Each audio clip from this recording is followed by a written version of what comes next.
زما نوم محمد سلیم دی. څه خبره ده؟ او زه خو پیټ را مریض یم په 2018 کې د پیرابلیک سنټر نه ډسچارج شوی یم او انشاءالله الحمدلله د هغو په برکت د هغو په همت باندې ما الحمدلله خپل کار اچولی. او نن د ملګري طرف ته راغلي یو د بل ملګري طرف ته راغلی دا د محمد نوم یې دی. زه ډېر وخت اوس چې په بیډ باندې وو او بیا ما ته ثناءالله صاحب او انجینر صاحب تلیفون وکړو چې دا د کټ نه راپاڅه او بیډ بیا زه رالم راځي 4 ورځې نو هغې په منت الحمدلله نیز محمد خپل دوکان نن واچو. زه ډېر ښه ده نور ملاقات ولته او انشاءالله هغه سره به ملاقات کوو یا به په خپله په دوکان کې. صحیح ډېره مهرباني.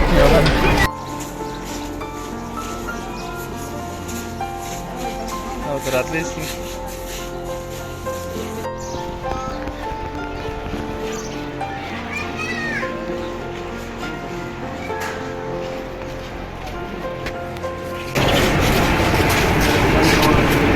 السلام علیکم.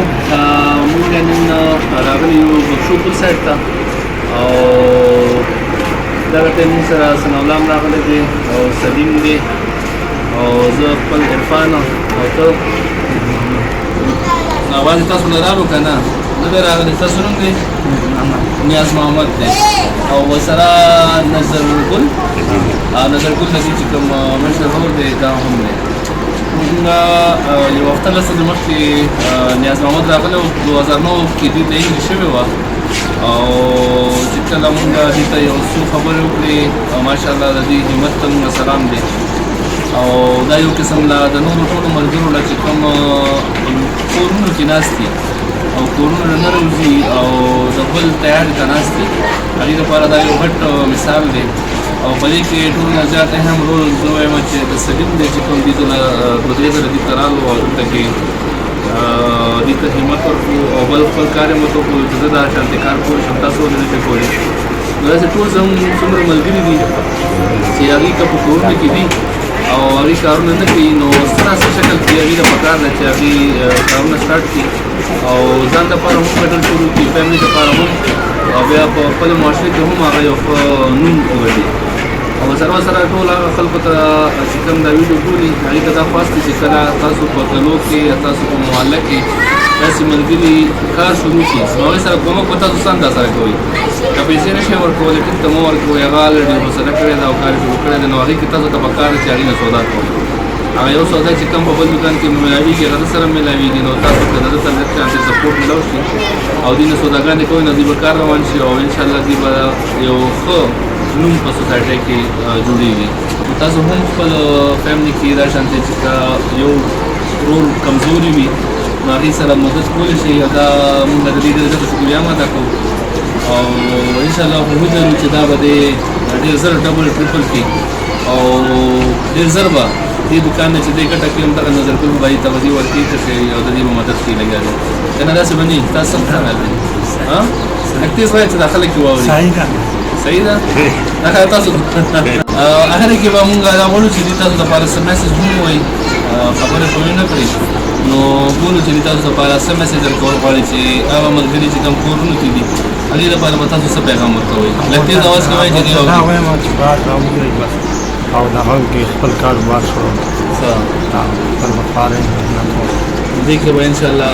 که خیر تاسو په خبرې باندې به دا ټول عمل کوئ نو تاسو ډېره ډېره مننه چې د ویډیو لپاره هم تیار شوی او دا خپل متن مو هم ریکارډ کړو او دا ملګرو ته موبایل ور واړوه چې بس ورسره بس مونږ ورځو بیا دا ټول ماشومان راجمع شوي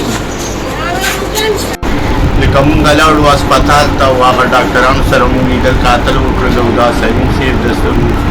او دې زما ورور ته ډېر دغه وکړو او ده چې راووت ما ته یې ویلې ما له به دوکان واچوئ هغه دوکانو ته مونږ کلاب کړو. ما تاسو ته دا میسج دی وروره چې چېرته هر څوک معذوره وي بیماران وي او داسې بیماران وي چې هغه د عمومر بیماران وي نو کاروبار چې دی دا د یو 500 روپو نه هم شروع کېږي د 1000 روپو نه هم شروع کېږي او د لکو نه هم کېږي که چا سره پیسې نه وي د 500 روپو په اکاونټ کې کوزولی شي که نه د هغې نه دې کاروبار شروع کړي انشاءالله هغه به غټېږي ورو ورو ورو ډېر هغه ته به ورسېږي او هغه دې کوي دوی به دا بیماري او دا دغه ختم وي او د ځان سره به فکر هم وي او زه د دې ملګرو نه ډېره شکریه ادا کوم چې دا زما ورور یې راوښتو او کاروبار یې خو زه د دوی نه ډېره مننه کوم تاسو ټول ډېر زیاته شکریه ادا کوم او نظرګل بھائی او نیاز محمد سلیم ثناء الله ټولو دا دې کې د ټولو ډېر زیات اهم رول و هر چا په خپل ځای کې لکه که موږ دوه خوږې خبرې کړي د الله دې موږ ته هغې اجر راکړي الله دې د نظرګل بھائی غوندې وروڼه نیاز محمد دپاره چې څنګه کسان دي هغې دپاره جوړ کړي چې هغې دا شانتې د خپلو وروڼو مدد کولی شي او تاسو هم په خپله سوسایټۍ کې که دا شانتې کمزوري وینئ کوشش کوئ چې هغې سره مدد کوئ ځکه چې موږ یو بل سره چې مدد کوو نو دا معاشره به ښه جوړېږي دې سره سره موږ بس اجازت غواړو او د تاسو ټول شکریه ادا کوو او سره موږ دا دعا هم کوو چې الله دې د دې په کاروبار کې برکت واچوي چې نور څومره ملګري دي چې هغه هم بلکې دا معاشره دا چې کوم د علاقې کې دی اوسېږي لګیا دی چې هغې لپاره دا مثال جوړ شي تاسو ډېره مننه الله پاک